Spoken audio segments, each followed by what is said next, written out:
Hey, seventh graders, it's Mr. Allard again with another one of our kind of flip-dish lessons. We're really just trying to help you out with your vocab foldables.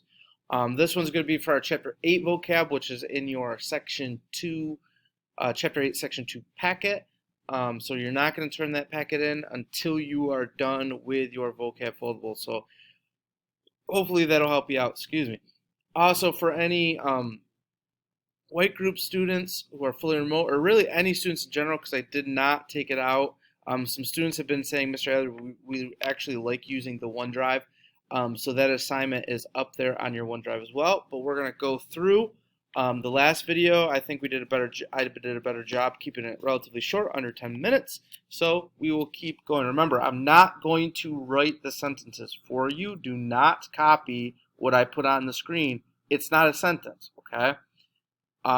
But use that information to then create your own sentences, okay? So, without further ado, let me make myself smaller. There we go. All right, this part of the box, most of us are not really messing up, your one-word definition or your picture. Again, as always, if you get your one-word definition for compromise and you want to do a picture for Constitution, that's 100% fine. Google Images is fine. Using your definitions, like for compromise and putting the word agreement up there, is 100% fine. All right, so let's talk about compromise. Remember, one of the things to do is I would really push you to keep this in the context of the classroom. So for compromise, right, that's our vocabulary term, and I'm going to put these in parentheses. We talked about 3 of them. We talked about the 3/5. We talked about the Great Compromise. And we talked about the Electoral College. So any one of those is fair game, right? Depending on which one you pick, you may get different examples.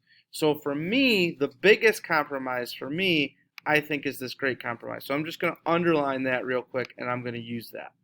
All right. So my example for the Great Compromise is why did we need the Great Compromise, right? Well, we needed it to figure out how to represent the states in the government. All right? Well, explain that.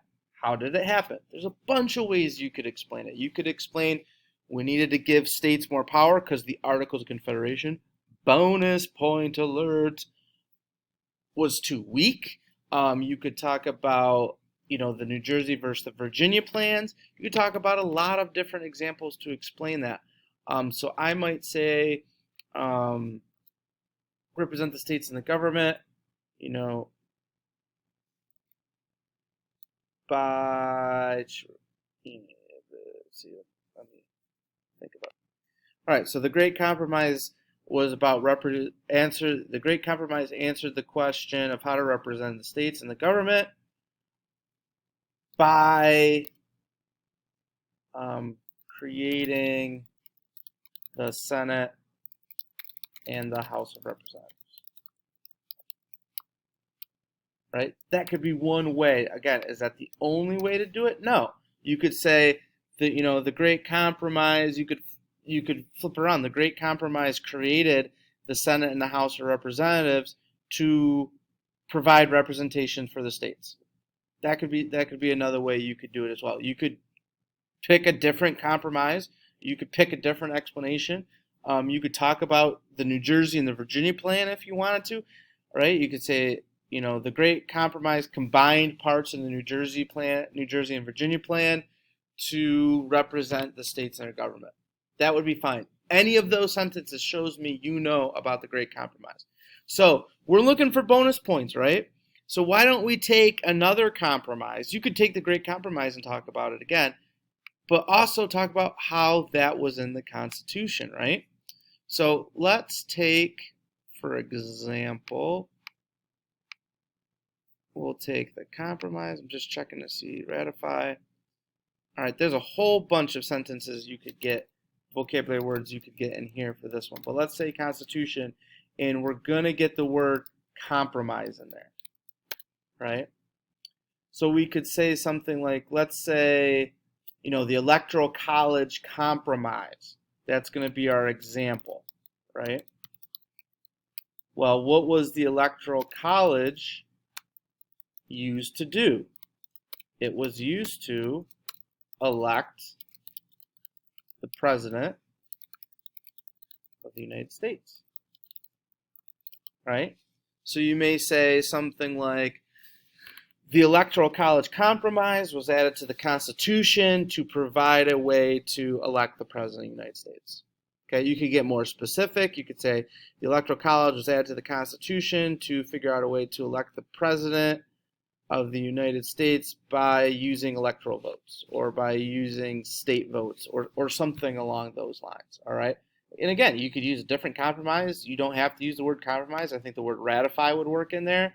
The word Articles of Confederation would work in there, not Articles of Confederations, all right? So, we'll drop down here for Articles of Confederation. Get down to a small, so my vocabulary word again is Article of Confederation. Articles of Confederation, right? My example, well, did the Articles of Confederation work? No. So we could say the Articles of Confederation didn't work. Well, why didn't it work? You know, you could talk about Shays' Rebellion.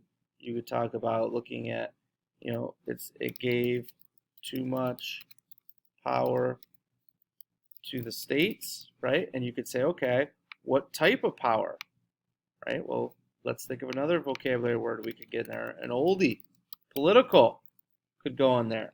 So you could say the Articles of Confederation government did not work because it gave too much political powers to the states and the national government and could not solve the country's problems. Okay, you could get another vocabulary word in there because we talked about specific problems that the Articles of Confederation could not fix. I don't know, like economic problems, right? So any of those would work there. So let's scroll down. Ratify, to formally approve a plan of agreement. Really, to ratify a law, right? You're not ratifying things at home. You typically don't use that kind of terminology. So our vocabulary word is ratify. We haven't really talked a lot about this yet. We're going to kind of in our next couple units. But to ratify under the Constitution, you know, we needed to ratify, we could say the Constitution. Or we could say, actually, one thing we did talk about, let's talk about the Articles of Confederation. Again, that would get another bonus point in there.